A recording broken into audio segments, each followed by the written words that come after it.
আসসালামু আলাইকুম। আমন্ত্রণ জানাচ্ছি গল্পের ছড়ি বাই পিয়াস চ্যানেলের পক্ষ থেকে। আপনাদের সাথে আছি আমি পিয়াস। আপনারা শুনছেন শ্রদ্ধেয় লেখক ডাক্তার হুমায়ুন আহমেদের কুটুমিয়া ৭ম পর্ব। এর আগে আমাদের আরও ৬টি পর্ব প্রকাশিত হয়েছে। আমরা আজকে ৭ম পর্ব প্রকাশ করতে যাচ্ছি। তো আমরা সরাসরি গল্পে চলে যাচ্ছি।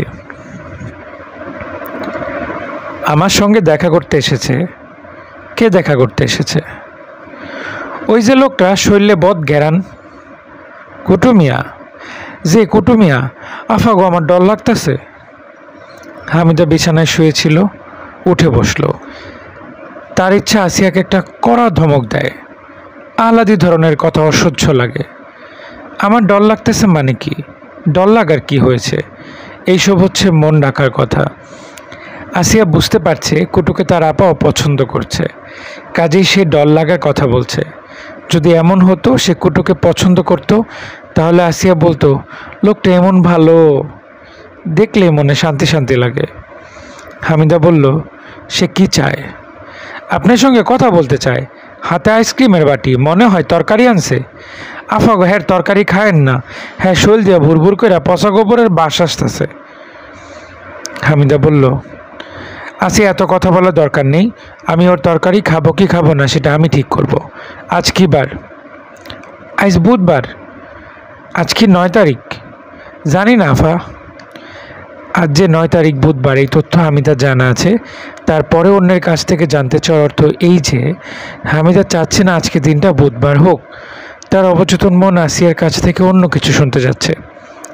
হামিদা খাট থেকে নামলো, ছোট্ট নিঃশ্বাস ফেলে ঘরের কোণার দিকে তাকালো। দুটো সুটকেস রেডি করা আছে। কুটুর হাতে সুটকেস দুটো দিয়ে সে এখনই চলে যেতে পারে। যেতেই যখন হবে আগে যাওয়াই কি ভালো না? কিন্তু মনটা টানছে না, একেবারেই মন টানছে না। হাজি সাহেবের বসার ঘরে কুটু দাঁড়িয়ে আছে। হামিদাকে দেখে সে বিনীত ভঙ্গিতে সালাম দিল। হামিদা বলল, কি ব্যাপার কুটু? কুটু জবাব দিল না, মাথা নিচু করে দাঁড়িয়ে রইল। কুটুর গা থেকে কোনো পচা গন্ধ আসছে না, লেবুর গন্ধের মতো গন্ধ আসছে। অতি হালকা ঘ্রাণ, কিন্তু স্পষ্ট। লেবু বাগানে যখন লেবু ফুল ফোটে তখন বাগানের আশেপাশে এমন সৌরভ পাওয়া যায়। আসিয়া বলেছিল পচা গোবরের গন্ধ। আসিয়ার কথা সত্যি না। হামিদা দ্রুত চিন্তা করছে। কুটুর গা থেকে আগেও একবার লেবুর গন্ধ এসেছিল, আজও আসছে। এর পেছনে কি কোনো কারণ আছে? কুটু কি জানে লেবুর গন্ধ তার খুব পছন্দের? কুটু বলল, আপনার জন্য তরকারি আনছি। কাল রাইতে তরকারিটা খাইয়া স্যারের খুব পছন্দ করছিলেন। স্যার বললেন আপনার জন্য এক বাটি পাঠাইতে। হামিদা বলল, তুমি কিসের তরকারি এনেছো আমি একটু আন্দাজ করি, দেখি আমার আন্দাজ ঠিক হয় কিনা। তুমি এনেছো শিং মাছের ডিমের তরকারি। আমার আন্দাজ কি ঠিক হয়েছে? কুটু চাপা গলায় বলল, জি আপা। হামিদা বলল, আমার অনুমান শক্তি দেখে তুমি মুগ্ধ হওনি? কুটু জবাব দিল না। হামিদা বলল, আমি নিজে কিন্তু মুগ্ধ হয়েছি। অনুমান কিভাবে করলাম জানো?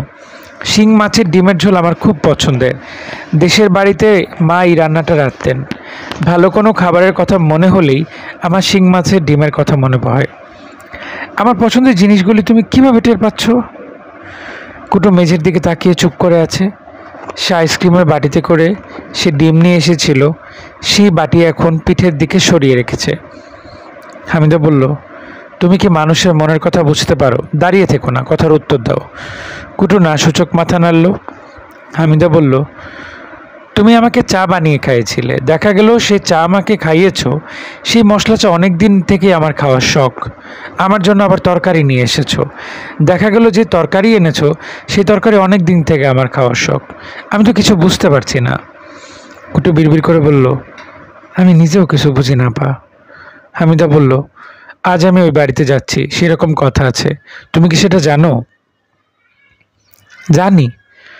যদি জানো তাহলে তরকারি নিয়ে এলে কেন? কুটু নিচু গলায় বলল, আপনারা বলতে আসছে যেন আপনি না যান।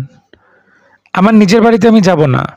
অবশ্যই যাইবেন আপা, কয়েকটা দিন পরে যাইবেন। কয়েকটা কুত্তা এসে জুটছে, কুত্তাগুলা খুবই উপদ্রব করতেছে। এর মধ্যে একটা কুত্তা রয়েছে জলাতঙ্ক, পাগলা কুত্তা। তুমি আমাকে ভয় দেখাচ্ছ? আমি আমার নিজের বাড়িতে যাব না, কুকুরের ভয়ে আমি অবশ্যই যাব, আজই যাব। জি আচ্ছা। কুটু শোনো, বাড়ি থেকে আমি যেন তোমাকে দেখতে না পাই। তোমার চাকরি অনেক দিন হয়েছে, এখন চাকরি শেষ। বুঝতে পারছো আমি কি বলছি?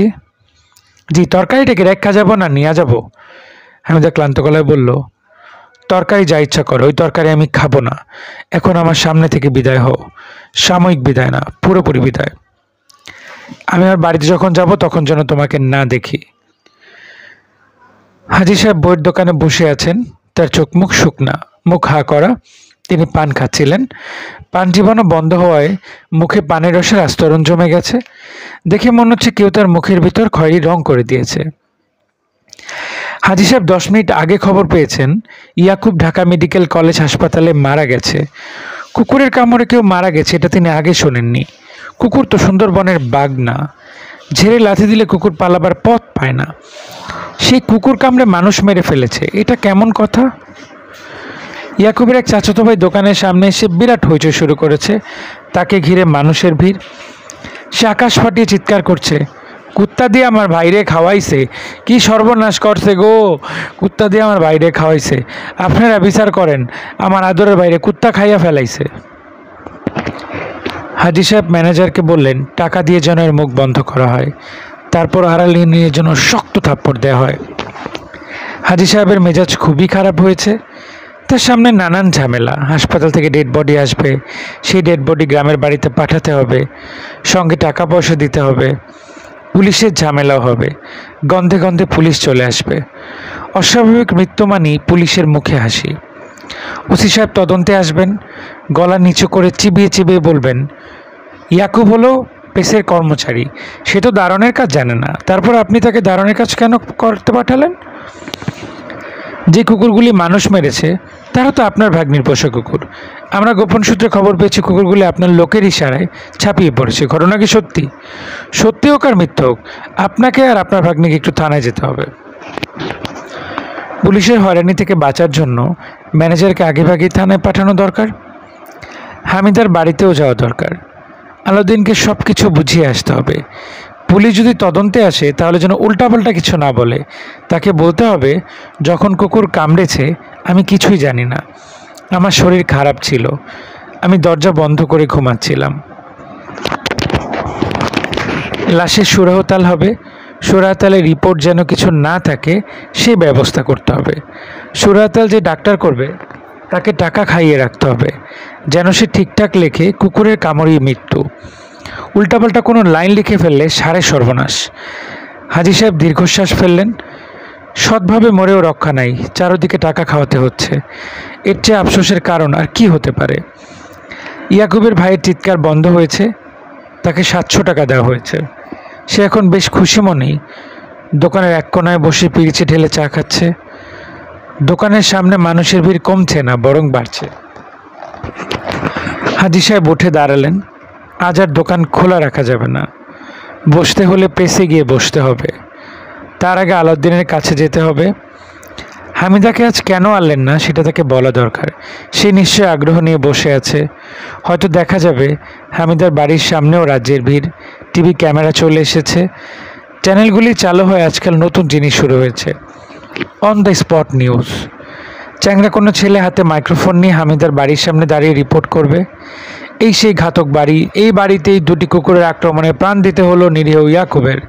ওই যে দেখা যাচ্ছে ঘাতক কুকুর দুটিকে, তাদের শান্ত চেহারা, আলস্যের লেজ নাড়া দেখে কে বলবে এরা 2 হন্তারক? হাজি সাহেবের হামিদার বাড়ির সামনে এসে খুবই অবাক হলেন। নিরিবিলি বাড়ি পড়ে আছে, চারপাশে কেউ নেই। হাজি সাহেব ভয়ে ভয়ে গেট খুললেন। তার মনে শঙ্কা, কখন কুকুর দুটি ছুটে আসে। বাড়ির আশেপাশে কোনো কুকুরই নেই। দোতলায় ওঠা সিঁড়ির গোড়ায় একটা কালো কুকুর দেখা গেল। সে হাজি সাহেবকে দেখে কুই কুই করে উঠে চলে গেল। কুকুরটাকে মোটেই ভয়ঙ্কর মনে হচ্ছে না। রাস্তার নিরী কুকুর কখনো ভয়ঙ্কর হয় না, এদের জীবন কাটে ডাস্টবিনে, খাবারের সন্ধানে। কুকুর সুলভ গুণাবলী এদের মধ্যে দেখা যায় না। হাজি সাহেব কুকুরটার দিকে তাকিয়ে যাহ বলতেই কুকুরটা যেভাবে চমকে লাফিয়ে উঠল এবং কুই করতে করতে পালিয়ে গেল, তা দেখে নিশ্চিত হওয়া যায় মানুষকে কামড়ানোর সাহস এই কুকুর কোনোদিনও সংগ্রহ করতে পারবে না। কলিং বেল টিপতেই দরজা খুলে দিল কুটু। সে হাজি সাহেবকে দেখে বিনয়ে প্রায় নুয়ে গেল। হাজি সাহেব বলল, কেমন আছো? কুটু বলল, ভালো আছি জনাব। আলাউদ্দিন বাসায় আছে? জি আছেন। শুয়ে আছেন? শুয়ে আছেন কেন? শরীর খারাপ? জি। হয়েছে কি? জ্বর? জ্বর সামান্য আছে, শরীরে পানি আইছে। বলো কি, ডাক্তার দেখিয়েছ? জি না, দেখি স্যার যদি রাজি হন তাহলে ডাক্তার কাছে নিয়ে যাব। আলাউদ্দিনকে দেখে হাজি সাহেব চমকে উঠলেন। এই কয়দিনে কি হয়েছে? মানুষটাকে তো চেনাই যাচ্ছে না। মুখ এত ফুলেছে যে চোখই ঢাকা পড়ার অবস্থা। জায়গায় জায়গায় চুল উঠে যাচ্ছে। এখন তার মাথায় খাবলা খাবলা চুল। শরীরে মনে হয় রক্ত নেই। মুখ সাদা, ঠোঁট সাদা। হাজি সাহেব কুটুর দিকে তাকিয়ে বললেন, ঘরে বিকট পচা গন্ধ। গন্ধটা কোথায় আসছে? কুটু বলল, ইঁদুর ময়রা পচা গেছে। পচা ইঁদুরের গন্ধ। কোন চিপায় চাপায় যে মরছে খুঁজা পাইতাছি না।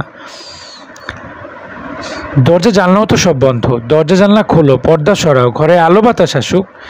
দরজা জানলা খুলে রাখলে পচা গন্ধ কিছু কমবে। মেঝে ফিনাইল দিয়ে ধুয়ে দাও। কুটু মিয়া বলল, জি আচ্ছা। হাজি সাহেব আলাউদ্দিনের দিকে তাকিয়ে বললেন, তোমার ব্যাপারটা কি বলো তো? আলাউদ্দিন ফিসফিস করে বললেন, আপনার কাছে ক্ষমা চাই। হাজি সাহেব বিস্মিত বললেন, ক্ষমা চাচ্ছ কেন? অপরাধটা কি করেছ? বইটা লিখতে পারছি না, হস্তরেখা বিজ্ঞান। তোমার শরীরের যে অবস্থা, এই অবস্থায় বই লেখা নিয়ে চিন্তা করতে হবে না। তুমি অতি দ্রুত কোনো হাসপাতালে বা ক্লিনিকে ভর্তি হও। আজকালের মধ্যেই ভর্তি হও। আলাউদ্দিন বললেন, আমার শরীরটা দুর্বল, এছাড়া আর কোনো অসুখ বিসুখ নাই। হাজি সাহেব বিরক্ত গলায় বললেন, কি বলছো অসুখ বিসুখ নাই? তোমার তো হাত পায়ের সব আঙ্গুল নীল হয়ে আছে। আমার ধারণা তোমার সিরিয়াস কিছু হয়েছে। অবশ্যই তুমি আজ ডাক্তারের কাছে যাবে। আমি সন্ধ্যাবেলা গাড়ি নিয়ে আসব, তোমাকে ডাক্তারের কাছে নিয়ে যাব। ডাক্তার বললে হাসপাতালে ভর্তি হবে। আলাউদ্দিন বললেন, জি আচ্ছা। তুমি তৈরি থাকবে। আমি ঠিক 4টা থেকে 5টার মধ্যে চলে আসব। হামিদাকে আজ আর আনলাম না। তোমাকে ডাক্তার নিশ্চয়ই হাসপাতালে ভর্তি করবে। হামিদা খালি বাড়িতে এসে কী করবে? ও কয়েকদিন পরে আসুক, আমি তোমাকে হাসপাতালে নিয়ে যাব। জি আচ্ছা, আপনার অনেক মেহেরবানি। মেহেরবানির কিছু না, এটা আমার কর্তব্য। তুমি তো বাইরের কেউ না, তুমি এখন আমার আত্মীয়, ভাগ্নি জামাই। তোমাকে তো আমি আসল কথাই বলতে ভুলে গেছি। তোমার কাছে পুলিশ আসতে পারে। যদি আসে, বলবে আমি কিছুই জানি না, আমার শরীর খারাপ, রাত 8টার সময় দরজা বন্ধ করে ঘুমিয়ে পড়েছি। আলাউদ্দিন বলল, আপনার কথা বুঝতে পারছি না, আমি কি জানি না? ইয়াকুবকে কখন কুকুরে কামড়েছে আর কখন সে মারা গেছে কিছুই জানো না? আমি তো আসলেই কিছু জানি না। ইয়াকুবকে কিছু যদি না জানো তাহলে ইয়াকুবকে এটাও জানার দরকার নেই। এই জগতে যত কম জানা যায় ততই ভালো। আমি উঠলাম, বিকেলে আসবো। হামিদাকে সঙ্গে করে নিয়ে আসবো। তুমি হাসপাতালে ভর্তি হয়ে যাও। আপনি যা বলবেন আমি তাই করব। হাসপাতালে ভর্তি হতে বললে ভর্তি হব। যদি বলেন এই বাড়ি ছেড়ে অন্য কোথাও চলে যেতে, আমি চলে যাব। হাজি সাহেব ছোট্ট নিঃশ্বাস ফেলে বললেন, সেটা আমি জানি, তুমি নিতান্তই ভালো মানুষ। আফসোস হামিদ এটা বুঝতে পারছে না। যাই হোক, তোমার ঘরে আমি আর থাকতে পারছি না। পচা গন্ধে আমার দম বন্ধ হয়ে আসছে। তোমার বাবুর্চিকে বলো সেজন্য খাট পালঙ্ক সরিয়ে মরাই দূর খুঁজে বের করে। গন্ধে তো মানুষ অসুস্থ হয়ে যাবে। আলাউদ্দিন বললেন, আমার বাবুর্চির বিষয়টা কথা ছিল। হামিদা বলেছে বাবুর্চিকে বিদায় করে দিতে, আজকেই চলে যেতে বলেছে। তাকে কি বিদায় করে দেব? হাজি সাহেব বললেন, আরে না, ও থাকুক, যেতে হলে পরে যাবে। এখন তাকে বলো পচা ইঁদুরটা খুঁজে বের করতে। আলাউদ্দিন চুপ করে রইলেন। পচা ইঁদুরটা কোথায় তিনি জানেন। বুক শেলফের পেছনে কুটুমে এনে রেখেছে। কুটুর যুক্তি হলো, মদ যারা খায় তাদের মুখ থেকে মদের গন্ধ বের হয়। ঘরে কোনো পচা ইঁদুর থাকলে সেই ইঁদুরের বিকট গন্ধে অন্য কেউ গন্ধ টের পাবে না। আলাউদ্দিনের কুটুর বুদ্ধি দেখে মুগ্ধ হয়েছেন। আসলেই তো ঘটনা সেরকম। হাজি সাহেব কিছুই টের পাননি। পচা ইঁদুরের গন্ধ অবশ্য আলাউদ্দিনের নিজের কোনো অসুবিধা হচ্ছে না। পচা গন্ধটা নাকে সয়ে গেছে। হাজি সাহেব দোতলায় সিঁড়ি মাথায় দাঁড়িয়ে আছেন। সিঁড়ির গোড়ায় কালো কুকুরটা দাঁড়িয়ে আছে, তার সঙ্গে আরেকটা কুকুর যুক্ত হয়েছে। দ্বিতীয় কুকুরটা ছোট। দুটো কুকুরই তার দিকে তাকিয়ে আছে। তাদের চোখ চকচক করছে। সাপত প্রাণীদের চোখ রাতে জ্বলে, এটা দেখা যাচ্ছে দিনেই জ্বলছে। হাজি সাহেব উপর থেকে বললেন, এই যা। দুটো কুকুর দুদিকে সরে গেল, তবে বেশি দূর গেল না। মাঝখানে জায়গা রেখে দুপাশে দাঁড়ালো এবং তাকিয়ে রইল হাজি সাহেবের দিকে।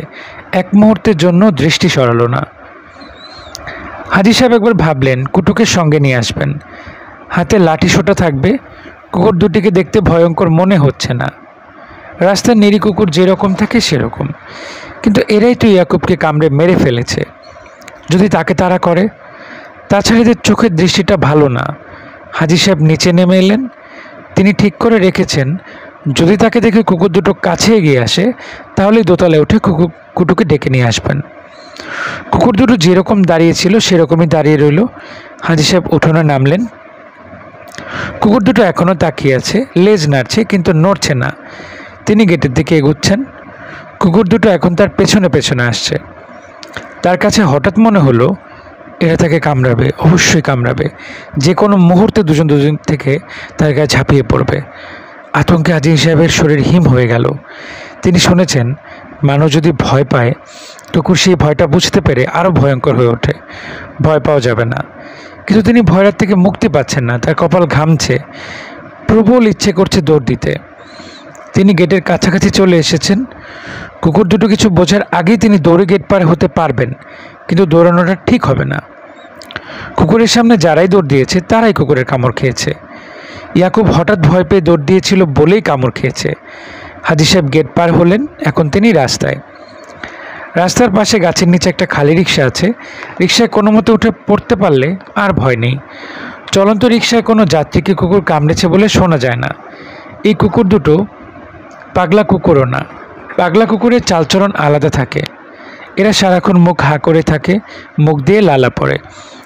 পাগলা কুকুরের লেজ নাড়ানো থাকে, এই কুকুর দুটির লেজ নামানো না, তাদের মুখ দিয়ে লালাও পড়ছে না।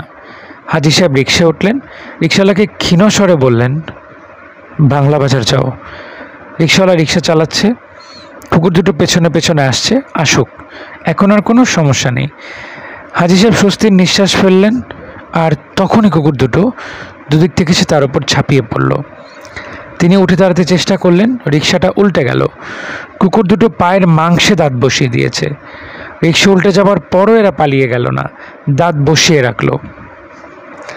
তিনি দুই হাত দিয়ে কালো কুকুরটার মাথা সরাতে চেষ্টা করলেন। কালো কুকুরটা তার পা ছেড়ে দিয়ে তার দিকে তাকালো এবং তার মুখের দিকে এগিয়ে আসতে লাগলো। তার কাছে মনে হলো কুকুরটা প্রকাণ্ড হা করছে। কুকুরটা এখন তার পুরো মাথাটাই তার মুখের ভেতর ঢুকিয়ে নেবে। তিনি চিৎকার করে বললেন, বাঁচাও, আমাকে বাঁচাও। হাজি সাহেবকে যখন কুকুর কামড়ে ধরেছে তখন হামিদা বাথরুমে গোসল করছিল। শাওয়ার ছেড়ে দিয়ে শাওয়ারের নিচে মাথা দিয়েছে। তখনই সে কুকুর দুটোর গর্জন শুনল। সেই সঙ্গে স্পষ্ট শুনল তার মামা চিৎকার করছেন, বাঁচাও, আমাকে বাঁচাও। বাথরুম থেকে আধভেজা হয়ে সে ছুটে বের হলো। সিঁড়ি দিয়ে সে ছুটে নামছিল এবং চিৎকার করছিল, মামাকে কুকুর মেরে ফেলছে, মামাকে কুকুর মেরে ফেলছে। সুপ্রিয় শ্রোতা মণ্ডলী, শেষ করছি আজকের পর্ব।